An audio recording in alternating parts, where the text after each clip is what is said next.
Un saludo gigantesco a la gente más juiciosa y amante de la ingeniería de datos. Hoy vamos a trabajar un proyecto muy chévere, entonces póngase cómodo, cómoda, active su computador, su café o su agua y comencemos. Voy a explicar un poco cuál es todo el esquema que vamos a trabajar. Es este que ve en pantalla y básicamente la idea es simular un proyecto donde tenemos que hacer lo siguiente. Vamos a tener una API o un origen de terceros, un vendor, una empresa que va a subir unos datos a un S3. Ese proceso no nos corresponde a nosotros, simplemente llega esa data a ese S3. Tenemos que asegurar que podemos ingestar la data ya estando en ese bucket.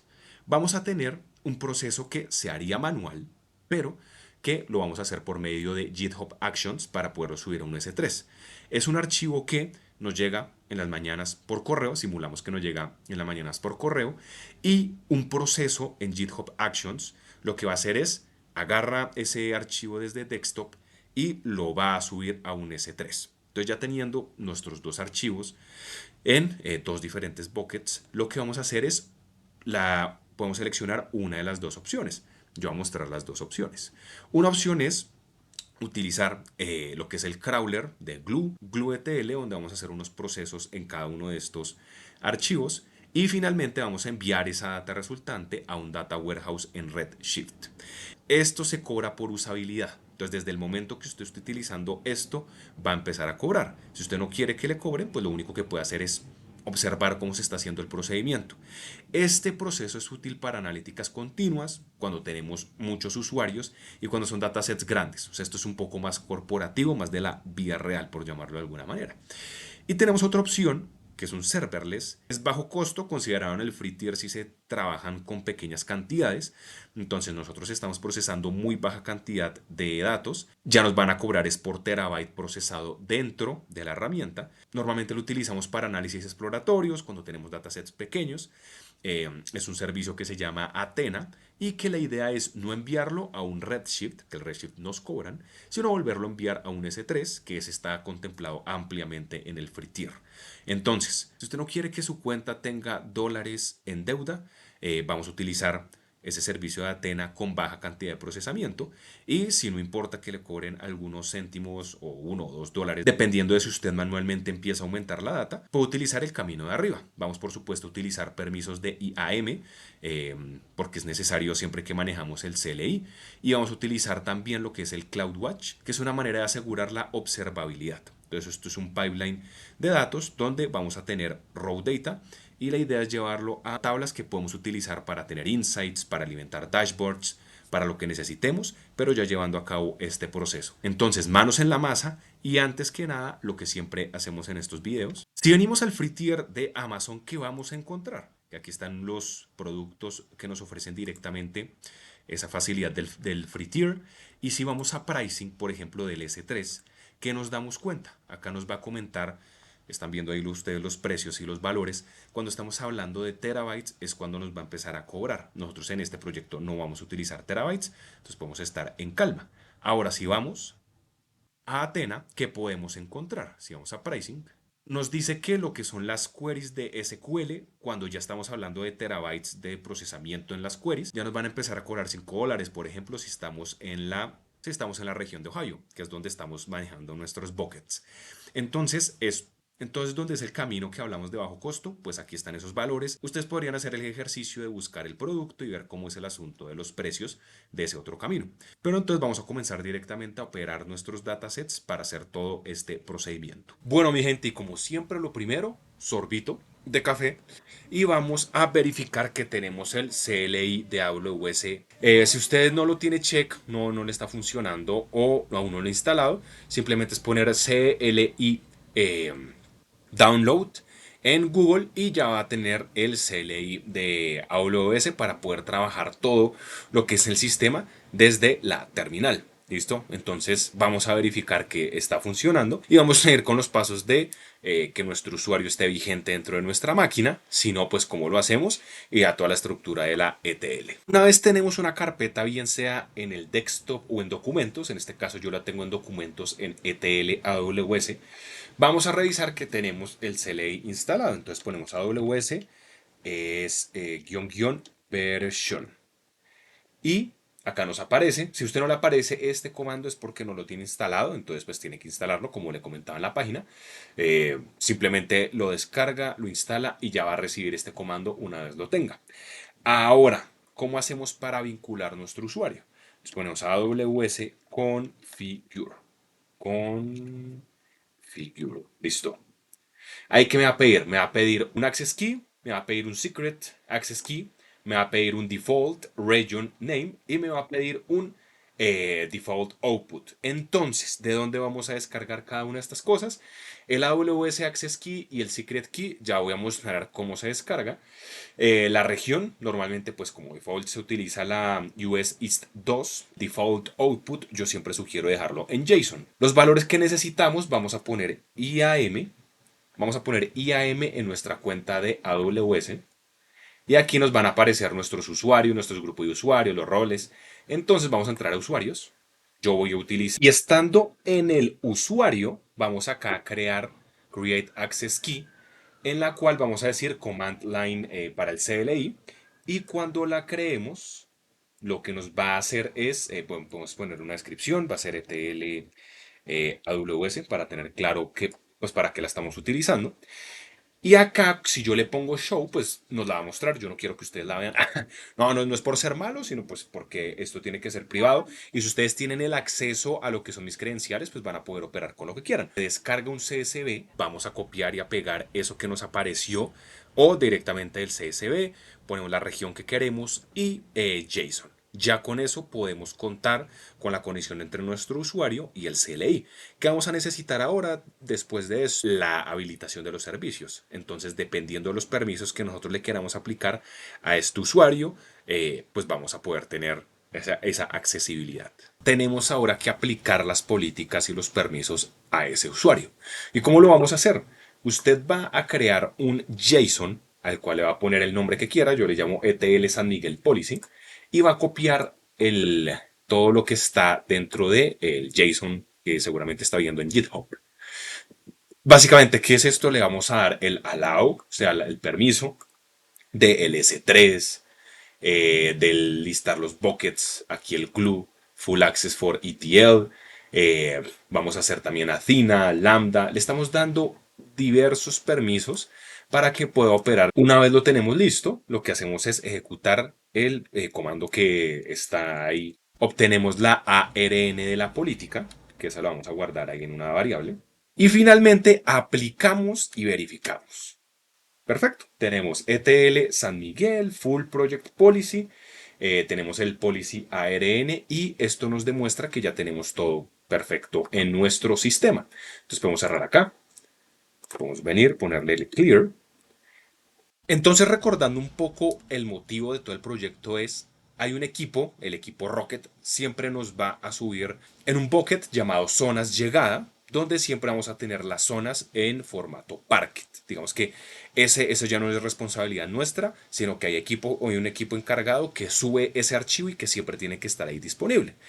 Hay otro equipo, el equipo Lince, que es el que nos va a enviar por correo y que vamos a simular que nosotros descargamos todas las mañanas ese archivo, ese CSV, y es el que vamos a ingestar de manera orquestada en el otro bucket de S3. Entonces, ¿cómo vamos a hacer ese procedimiento? Para ello vamos a copiar los comandos en nuestra terminal. Aquí tenemos la declaración de las variables que necesitamos para crear nuestro AWS en S3 y ahí ya creó el bucket. ¿Listo? Ya creó el bucket ETL AWS San Miguel. Ahora, ¿qué hacemos? Pues a nivel de estructura de datos siempre necesitamos o se sugiere tener el raw data, el alumnos, toda esta situación. Entonces, entramos a nuestro bucket ETL AWS San Miguel y como vemos tenemos aquí nuestra distinción.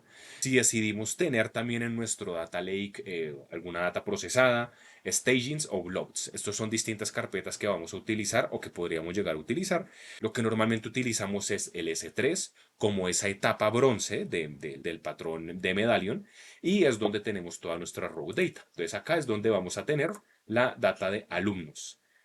Por el momento no hay nada, pero es lo que vamos ya a empezar a ingestar. ¿Y qué va a venir en este script de Python? Es muy importante comprender cuáles son las distintas etapas que vamos a ver acá.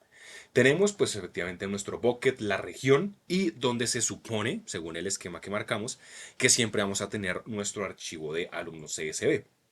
Se supone que siempre va a estar en downloads, pero puede estar en cualquier lado, ¿no? Entonces, ¿qué es lo primero? Vamos a tener una función donde busca efectivamente CSV que esté en downloads. Si no lo encuentra, nos regaña, nos golpea, nos casca. Convertir el CSV a Parquet, eso ya un poco pues a nivel teórico de costos. Una de las maneras que más se sugiere para poder almacenar datos en los buckets es importar pues la nube. O bueno, lo que yo suelo hacer es intentar tener todo en Parquets. Es un sistema columnar, no a nivel de row como se haría por ejemplo en el CSV. Y esto permite optimizar a la hora de la lectura de los datos. O bueno, de los archivos. También hay un tipo de archivo que se llama Lavro, que es muy bueno para secuenciales, que solo estaremos viendo más adelante con esa ingesta de datos secuenciales. Secuenciales a nivel de tiempo real. Pero bueno, en este caso convertimos el CSV a un Parquet, subimos el Parquet directamente en el S3 con partición de fecha. Eso también es una manera de optimizar costos. Sabemos que una de las formas que se establece para poder hacer la administración de esas tablas es haciendo pues el particionamiento y el clustering. Verificamos que se hizo de forma apropiada, hacemos un ejemplo de optimización de costos, que en ocasiones es, si ya pasan 7 días de la última vez que se hizo la ingesta, o más bien datos que sean más viejos de 7 días, pues se van eliminando. Quizás sí necesitamos que quede para siempre el teórico, pero en este ejemplo vamos a decir, si hay datos más viejitos, más antiguos que 7 días, bórrelos. Una de las opciones es guardarlo en Glacier, no directamente en un S3, sino en otros los servicios de AWS. En este caso los vamos a eliminar. Y finalmente tenemos nuestro main, donde pues está todo estructurado, donde llamamos cada uno de los movimientos, cada una de las funciones. Y acá hacemos un pequeño resumen. Entonces, teniendo ese Python, lo que usted hace es crear el Python, copiar lo que está en el GitHub, estar localmente Python y ponemos alumnos s3.py y vamos a ver qué ocurre. Parece que TL completado, completamente listo. Entonces, esta era la prueba que necesitábamos hacer a nivel local. Y si vamos a nuestro bucket de alumnos, el año 2025, el mes, el día, y acá tenemos nuestro Parquet. ¿Listo? Entonces, ahí ya sabemos que está funcionando de manera apropiada. ¿Cuál sería entonces ese siguiente paso? Ya que la idea es no correr esto localmente, tenemos que pasar todo este script a un Lambda function para que se pueda ejecutar de manera automática. Imagínense si tuviéramos que ejecutar manualmente siempre este script para que funcionara nuestra subida al S3. Pues es muy sencillo entrar al Visual Studio, ¿cierto? Ejecutarlo. Pero si tuviésemos un proyecto mucho más robusto, más complicado, con muchos scripts o con muchos pasos, pues esto no sería orquestable y pues realmente ahorita estamos buscando que haya una automatización un poco más estable de todo lo que son estos flujos de ingestas. Entonces, ¿qué sería el siguiente paso? Nosotros podríamos pensar en el Event Scheduler que nos permite el AWS o distintas herramientas, pero ¿cuál es el problema de este sistema? Y es que como tenemos un archivo en nuestro desktop, está fuera del entorno de AWS. En ese orden de ideas, él no tiene de alguna manera permiso para entrar directamente en nuestro desktop sin que, digamos, que nuestra máquina esté prendida o sin que nosotros le demos el permiso manual, por lo que una de las opciones mucho más sencillas que existen en este momento es utilizar el GitHub Actions. Y es lo que vamos a hacer en este momento. El GitHub Actions va a ser un proceso en el cual va a agarrar eso que está en Downloads, lo va a copiar dentro de un repositorio y va a ejecutar este mismo Python para que ya quede todo en S3 y ya queda disponibilidad de los siguientes servicios. Y este proceso es realmente sencillo. Vamos a abrir una terminal. Vamos a poner git version. Si usted le aparece que no tiene git version, o sea, que le aparece error, pues lo único que tiene que hacer es pone git install y acá pues dependiendo de su sistema operativo, lo único que tiene que hacer es hacer la respectiva descarga. Y una vez usted ya tiene eso eh, y ejecuta acá el Git version, le va a aparecer esto. Ahora, ¿qué es muy importante? Pues que usted tenga una cuenta de GitHub. Eso es gratuito, usted nada más pone su correo y la abre. Y usted no importa si no tiene ningún repositorio, acá va a poner en new. ¿Listo? Y acá le vamos a poner ingesta. Vamos a poner create. ¿Listo? Y acá no vamos a tener absolutamente nada. Perfecto. ¿Qué es lo que vamos a hacer? Vamos a ir a settings. Vamos a ir acá donde dice secrets, variables, actions. Y donde dice repository secrets le vamos a poner un new repository secret.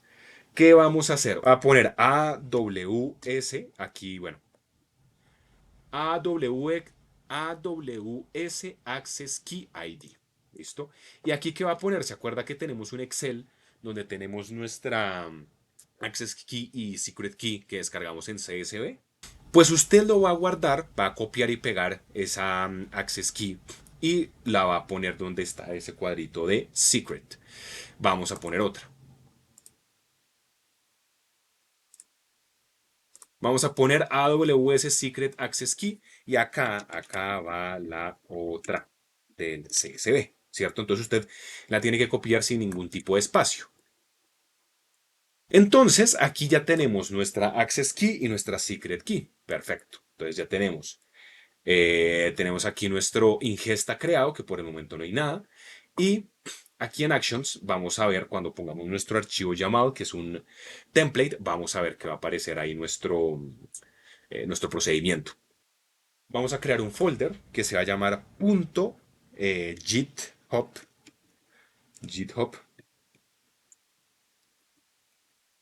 Listo. Acá adentro vamos a hacer otro folder que se va a llamar workflows. Y acá en workflows vamos a hacer un archivo que se va a llamar upload.yam. ¿Listo? Acá donde dice upload.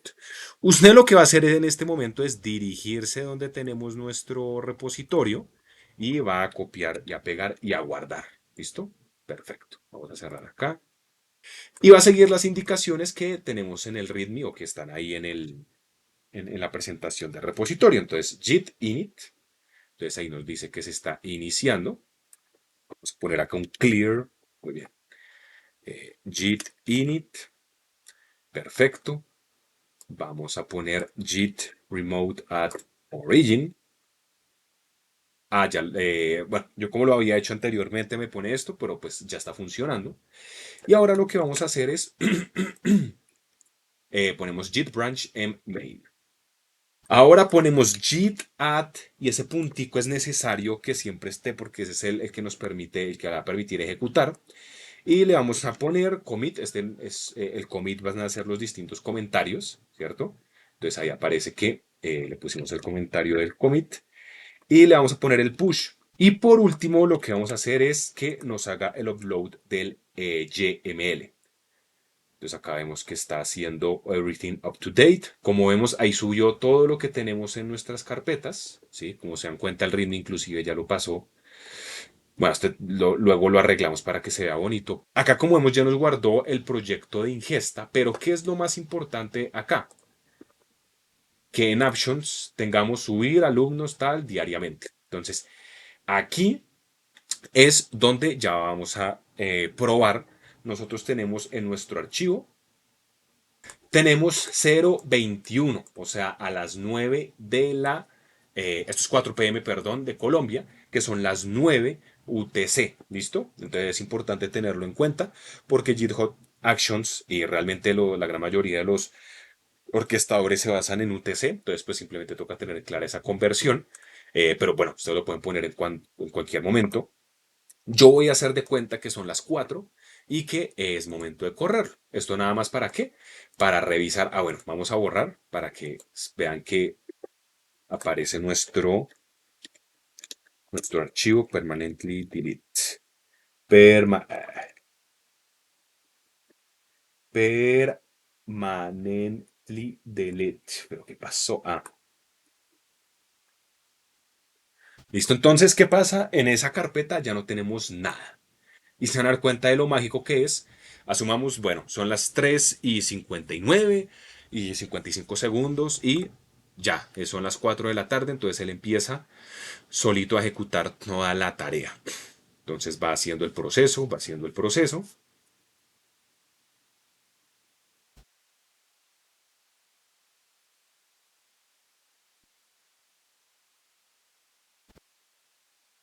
Y como nos damos cuenta, aquí nos dice que ya ejecutó de forma apropiada nuestro template. Por lo tanto, si venimos acá y damos en refresh, tenemos nuestro Parquet que ya ha sido subido. Entonces, ¿qué significa esto?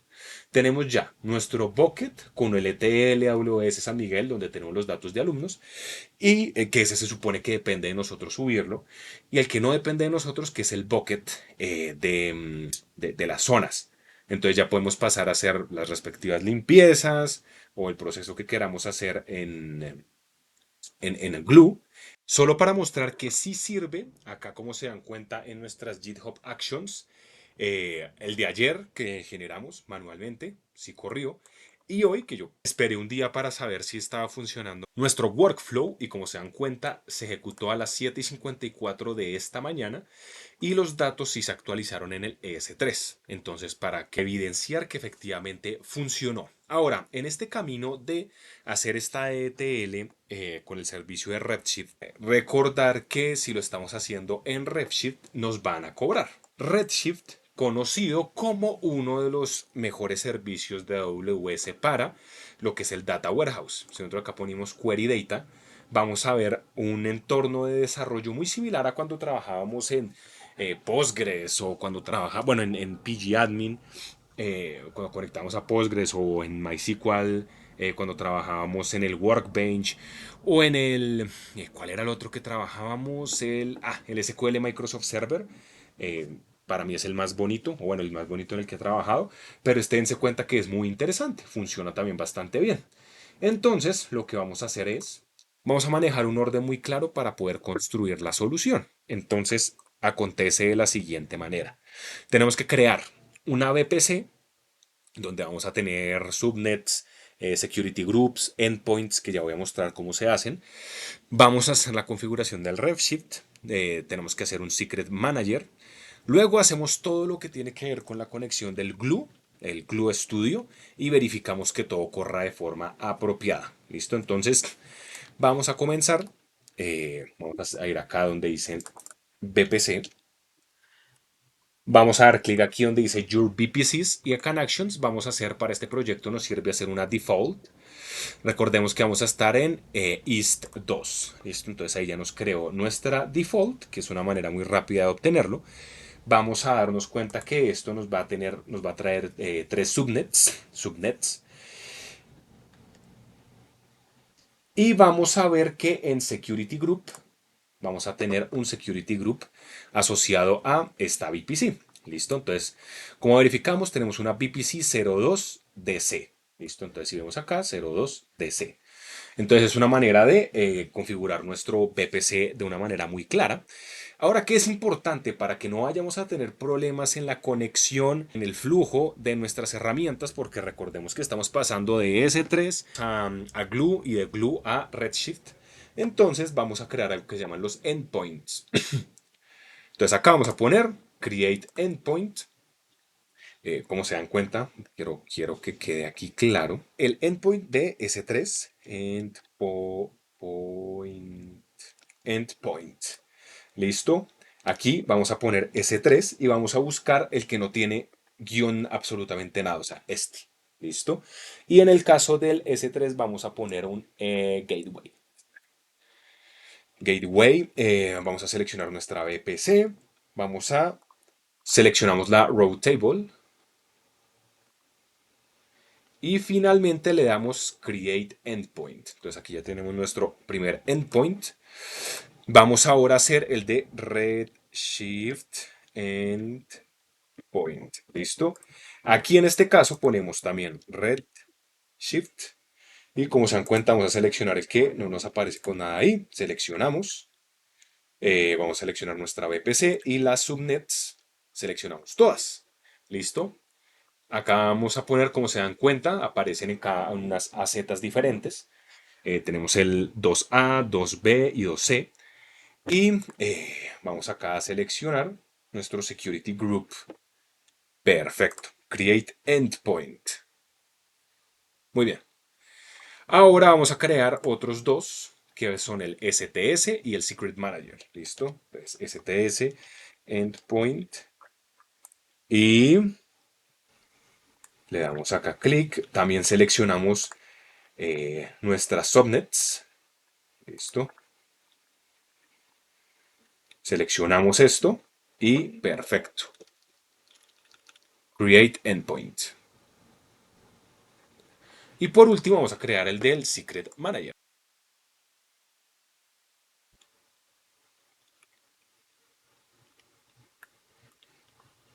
La interfase, perfecto. Hacemos esto acá, vamos a asignar nuevamente las subnets.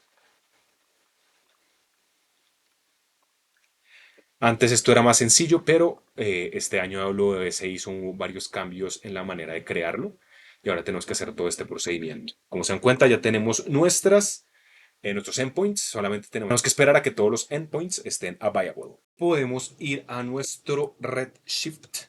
Red. Vamos aquí a el Redshift y vamos a ir a un serverless. Entonces, estando acá, pónganle mucha atención, vamos a ir a create un work group. Acá le vamos a poner, por ejemplo, como estamos trabajando datos de educación, podemos ponerle educación WDW por aquello de Data Warehouse, ¿cierto? Vamos a dejar todo esto en default y acá pues ya nos pone la que tenemos, nuestra VPC. Security Group tenemos que ponerlo, vamos a poner, pongamos las tres subnets, o bueno, nada más ponemos dos. No importa en este caso que tengamos las tres. Y le vamos a poner al namespace, pongámosle namespace, educación, y pongámosle algo más. Namespace, educación. ah, educación edu. ¿Listo? Nuestra database se va a llamar dev por defecto. Y le vamos a poner create.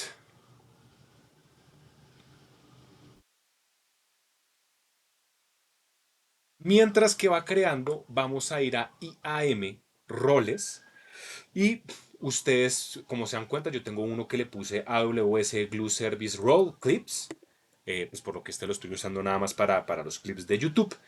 Porfa, tienen que verificar que tengan estos accesos que están acá en las policies, los que están con el bloquecito amarillo, con el cubo amarillo, esas las tienen que tener pegadas a este rol. ¿Cómo se hace? Add permissions, attach policies. ¿Listo?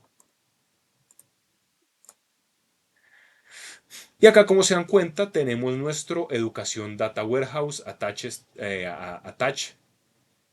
a nuestro namespace Education Edu. ¿Listo? Entonces acá, como se dan cuenta, está perfecto, está funcionando. Podemos pasar ahora a ser los Secret Manager.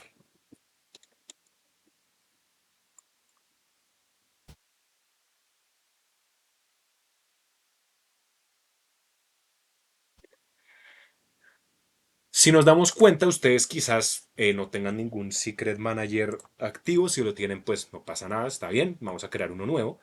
Yo lo voy a crear donde hemos estado desarrollando todo el proyecto, que es aquí en US East 2. ¿Listo? Entonces, Store a New Secret. Le vamos a poner admin. Y yo le voy a poner, para que sea sencillo, admin 123. ¿Listo? Y antes de ir a Next, vamos a estar claros en que ponemos Amazon Redshift. En RDS no hemos creado ninguna database, entonces vamos a ir a Redshift, donde seguramente sí la tenemos. Y vean, acá es donde le vamos a dar Next. Le vamos a poner el nombre que queramos. Yo le pongo Redshift Data Warehouse Education Credentials. Y le vamos a dar Next. Esto está por defecto ya puesto. Y vamos a ver el review. Perfecto. Lo tenemos muy bien. Store.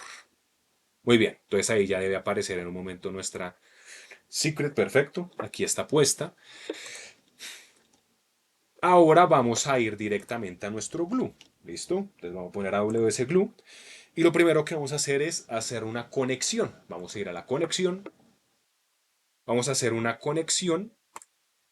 En este caso la vamos a hacer con el Java eh, de Connecting al Java Database y Next. ¿Cómo le vamos a poner? Le vamos a poner como aparece en nuestro GB, nuestro GDBC URL. ¿Dónde vamos a encontrar este? Vamos a ir a Redshift. Redshift.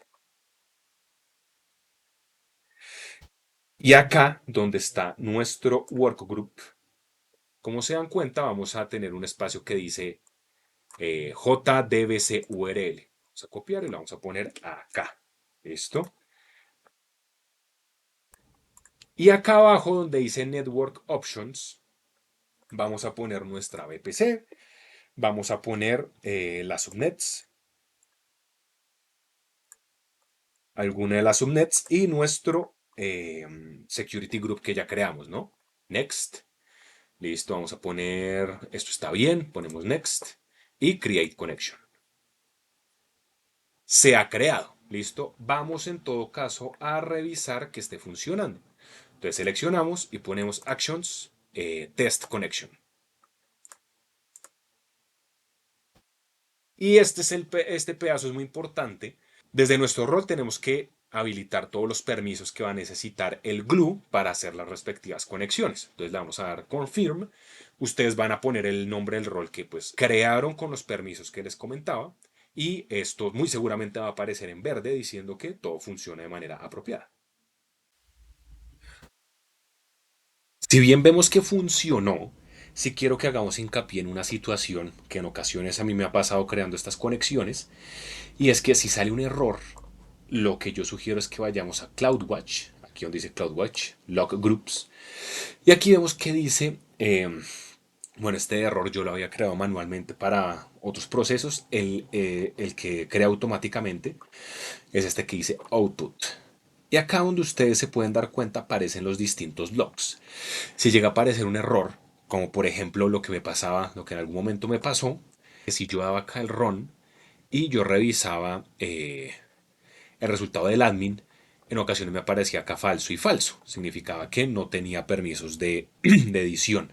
Entonces ahí lo que teníamos que hacer era cambiar para que admin tuviera todo el acceso. En este caso, y como a ustedes seguramente les aparece, dice true y true. Pero lo importante es que en los log groups siempre vamos a tener ese rastreo de lo que puede estar ocurriendo si sale algún error. ¿Listo? Entonces ya con todo listo, podemos pasar a crear nuestro ETL. Entonces acá venimos, y le vamos a decir Visual ETL. Entonces, lo primero que vamos a hacer es vamos a correr el crawler que nos va a permitir identificar cuáles son esas variables que están entrando. Entonces le vamos a poner crawl educación. Listo. Siguiente. En data sources le vamos a poner nuestro bucket y también vamos a poner los dos crawlers. Vamos a utilizar nuevamente nuestro glue service. Vamos a darle next. Y vamos a poner add a database. Entonces acá le vamos a poner, dado que estamos ya haciendo limpieza, pues pongámosle un silver, ¿cierto? Location, bueno, eso lo podemos luego utilizar. Perfecto, ya tenemos nuestra database. Podemos dejarlo ahí como está y creamos un create crawler. Y cuando le damos Run Crawler, vamos a darle un tiempo para que nos active esos dos que acabamos de crear. Y como vemos, acá nos dice que ya estuvo completado, que tenemos dos tablas con dos partitionings. Entonces, vamos a ir a Visual ETL. Y desde Visual ETL vamos a poner Visual ETL nuevamente. Entonces acá ya vamos a poder comenzar a hacer nuestra ejecución. Entonces, ¿de dónde van a llegar nuestros datos? De dos distintos buckets, ¿cierto? Vamos a traerlo de zonas de llegada, ¿cierto? Y le vamos a poner el parquet. Entonces aquí seleccionamos, perfecto. Y ese dataset ese está llegando desde... Y acá le ponemos Parquet. Perfecto. Vamos a ponerle Save. Y acá en este vamos a buscar nuestro siguiente. Entonces acá entramos a Row, entramos a alumnos, entramos al año. Ah, bueno, como corrió, como pusimos a correr con el... Bueno, igual es el mismo archivo, pero pues pongamos el más nuevo. Y como ustedes se dan cuenta, nosotros tenemos este también lo tenemos también en Parquet. Entonces aquí grabamos. Perfecto. Entonces,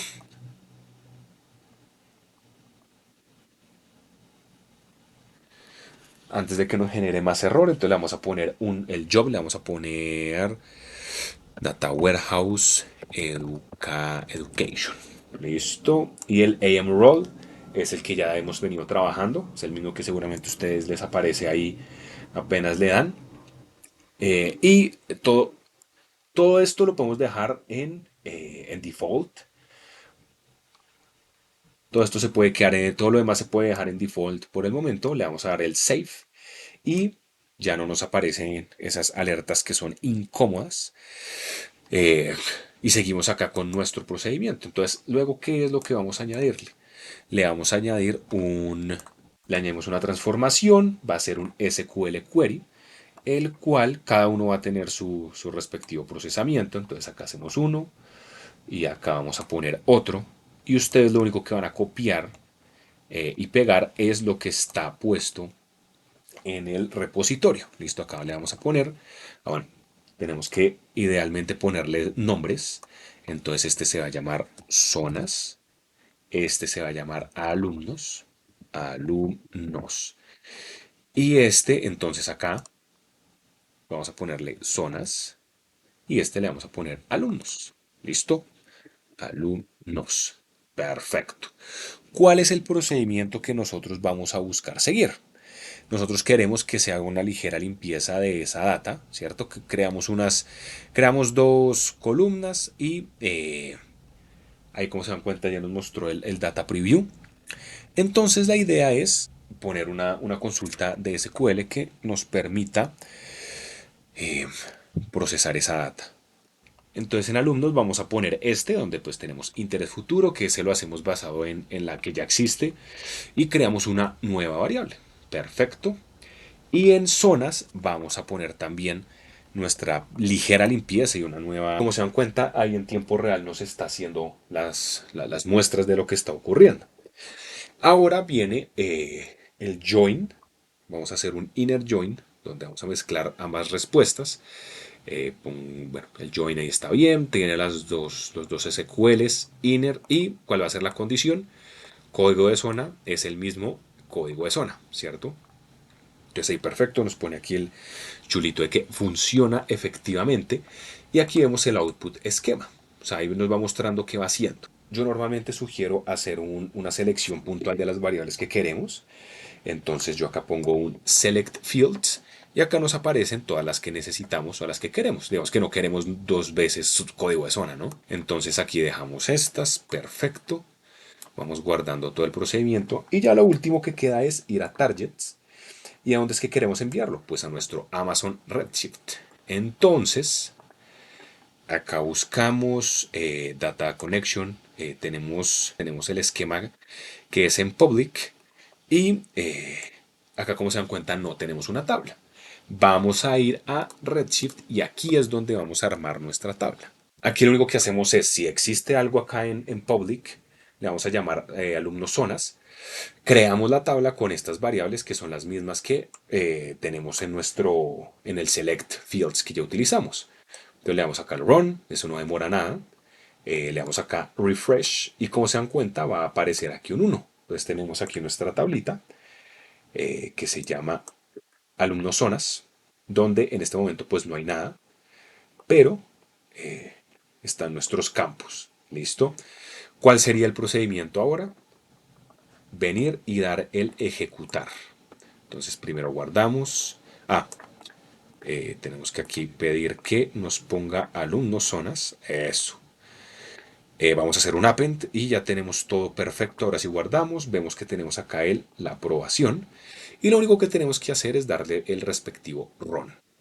Aquí va a aparecer en runs, va a aparecer running y después de un tiempo nos va a aparecer que pues ya funciona y que tenemos nuestra data ya en nuestro data warehouse. Como vemos, pasaron 2 minutos y medio más o menos, tenemos succeed y si nos vamos a nos vamos directamente al Redshift y hacemos, recordemos que esto no es una buena práctica de SQL, solamente es para mostrar que lo tenemos todo. Entonces, hacer los selects de toda la tabla no es bueno, pero pues dado que sabemos que son muy pocos registros, lo vamos a hacer en este caso. Aparece la tabla que acabamos de procesar en nuestro ETL. Entonces aquí están todos los valores, cuando Athena o cuando Redshift. Entonces, normalmente Athena, que es el que la idea es hacer una solución ahora en Athena, vamos a normalmente utilizarlo cuando hay consultas ad hoc, ¿cierto? Sobre los datos directamente del S3. Ya en Redshift, y en este caso que estamos utilizando en serverless, nos va a permitir trabajarlo normalmente cuando hacemos lo de BI, Analytics, muchas uniones, usuarios concurrentes, si es un poco de mayor envergadura. El Athena tiene una respuesta en segundos, también depende de la cantidad de data, pero el Redshift suele ser de milisegundos. Nos permite tener, por ejemplo, caché de resultados. Eso sí, el Athena nos va a cobrar por terabyte escaneado. El Redshift va a ser un poco más por la capacidad, ¿no? Las cargas frecuentes, el uso. Y por último, y uno de los grandes motivos por los cuales hicimos todo esto en esta herramienta, en este servicio, es porque ya tenemos un data warehouse en Redshift. Ya podemos acá decir que tenemos nuestras dimensiones, nuestros hechos, podemos hacer nuestras slow changes, dimensions, podemos tener la gobernanza. Entonces, eso es muy bueno. Y aquí pues ya vendría todo lo que es la teoría de tener un buen data warehouse. Entonces tenemos que establecer el modelo, si vamos a hacer un star o un snowflake, hacer las particiones, también hacer lo de las materialized views. Pero bueno, esos ya son los conceptos que dependiendo del negocio, dependiendo de lo que implique, pues ya desde aquí en adelante es muy particular de cada sistema. Lo que podemos hacer ya en este momento es cómo podríamos hacer esta solución si no queremos que nos cobren, porque pues ya todo lo que hicimos, el uso de las VPCs, bueno, las VPCs realmente no costarían, pero sí costaría todo el proceso del Glue y del Redshift, y pues la idea también es que usted pueda trabajar y aprender a hacer esto sin costo. Retomando entonces nuestro objetivo de poder enviar estos S2 a un sistema donde podamos hacer esa limpieza y después almacenarlo nuevamente limpio, lo que llamamos la etapa Silver, pues lo que vamos a hacer es utilizar un servicio que se llama Athena.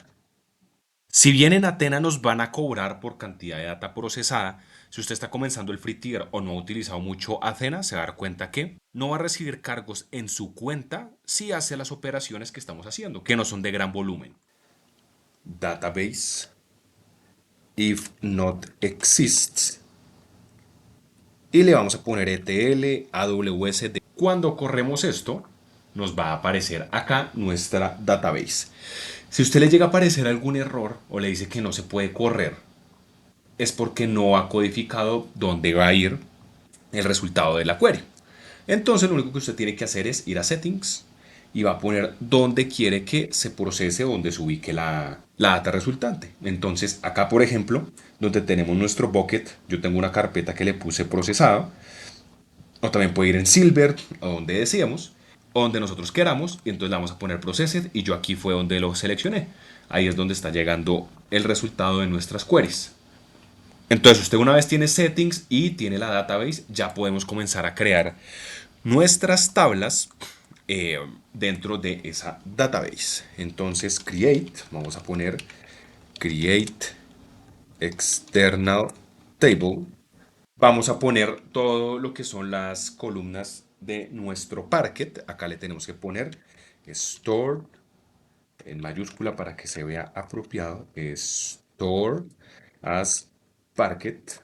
Y la locación. Aquí es donde tenemos nuestra data raw. ¿Listo? Entonces cuando le damos run, él nos va a crear esa tabla y si nosotros le ponemos observar, preview table, acá nos trae todo lo que está en nuestro Parquet. Listo, así es sencillo. Ahora, ¿qué hacemos? Vamos a hacer lo mismo, pero con zonas y con zonas de llegada, que es el que está en nuestro S3. Listo, y aquí lo único que hacemos es darle run. ¿Qué aparece? Pues nos va a aparecer ahora zonas. ¿Cuál fue el siguiente paso que hicimos cuando estábamos por allá en nuestro glue? Creamos un nodo donde nos estaba haciendo la limpieza de los datos. En este caso, digamos que solo le vamos a hacer un upper a predominancia, a la columna predominancia que la creamos arriba hace un momento. Y la única limpieza que le vamos a hacer en este caso es vamos a hacer un ópera predominancia. ¿Listo? Como a modo de ejercicio. Entonces venimos acá, borramos esto. Y acá hacemos nuestra CTE, nuestra Common Table. Vamos a hacer una Common Table Expression. ¿Sí? Y acá ponemos a modo de Common Table Expression el formato y la locación. Y acá ponemos qué es lo que vamos a hacer al modo de la limpieza.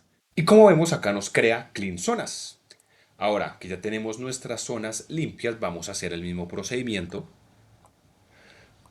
Vamos a hacer el mismo procedimiento, pero con los alumnos. En este caso, la idea es hacer también un trim sencillo. La idea es demostrar que pues todo esto se puede hacer, por eso estamos haciendo una limpieza bastante sencilla. Y ya tenemos ahí nuestras 4 tablas. Ahora, ¿cuál es la idea? Tener una tabla donde hacemos el merge de ambas tablas y ya es una tabla que, entre comillas, estaríamos usando para poderle dar uso a nivel analítico. Entonces acá vamos a crear en nuestro Silver alumnos zonas y vamos a poner todo lo que son los valores, las columnas, perdón, que queremos en nuestra gran tabla. Entonces seleccionamos, le damos un run y ahí nos va a crear alumnos zonas. ¿Listo? Si usted va en este momento al S3 se va a dar cuenta que estas tablas están funcionando ahí también. Entonces, veamos cómo se... Aquí tenemos ya entonces nuestra gran tabla. Imaginemos que, digamos que esto es una tabla que se va a tener que utilizar muchas veces, que va a ser recurrente. Entonces, para crear esta vista, que la idea es que de una vez nos haga esa limpieza, esa pequeña limpieza que estábamos aplicando, y también cree esa tabla final que vamos a poner create o replace. Ponemos la vista y ahí lo que hacemos es, vamos a poner en el select lo que necesitamos, traemos en el from alguna de las tablas, después le hacemos el join y lo que vamos a hacer después es, pero ¿por qué me le... que no. Bueno, y después lo que hacemos es en el where vamos a aplicar, digamos que si nosotros necesitamos que solamente nos haga un parámetro por un año, por un grado, por una zona, y así tendríamos nuestra view, donde tenemos esa limpieza que le estábamos haciendo en los otros SQLs, en las otras queries. Y aquí lo que hacemos es establecer una ventana un poco más limitada para que nos haga la construcción de esa tabla que le vamos a llamar, que nos va a traer algo similar a Silver Alumnos Zonas, pero en este caso es B Alumnos Zonas Silver. Le cambiamos un poco ya el nombre. Y acá tenemos una view. Como se dan cuenta, acá tenemos tables, tenemos views. Y entonces ahí en ese caso, ya después para ver esa view no tenemos que volver a escribir todo el código, sino que lo único que tenemos que hacer es seleccionar y traemos todo eso completo que ya acabamos de procesar. Como se dan cuenta, pues aquí está todo el procesamiento de esa view. Entonces, la idea de todo este procedimiento, acabarme cuenta que no estaba mostrando mi rostro. Ahora sí, ahora sí nos vemos. De esta manera lo que logramos con todo este procedimiento fue una opción que es paga y entre más pagamos mayor rendimiento vamos a tener, que es cuando utilizamos el Glue, el Crawler, el RefSheet y otra opción donde pues si estamos procesando una gran cantidad de datos, si estamos procesando por ejemplo teras, el Athena nos va a empezar a cobrar, pero en este procedimiento no nos genera costo, o al menos a mí no me ha generado costo cuando he trabajado con datasets pequeños. Ambas opciones tienen ventajas y desventajas, pero lo que yo quería era mostrar dos maneras en las que podemos conectar esos S3, dos S3 de alguna institución, de algún negocio, cómo podemos trabajar esa data a nivel de un poco de limpieza, de poderle hacer modificaciones y cómo podemos disponer de tablas puntuales donde ya podemos empezar a sacar insights, dashboards, lo que queramos. Espero que le haya gustado todo este proceso. Si tiene alguna duda me puede contactar por las distintas redes sociales y nos vemos en un siguiente proyecto de ingeniería de datos.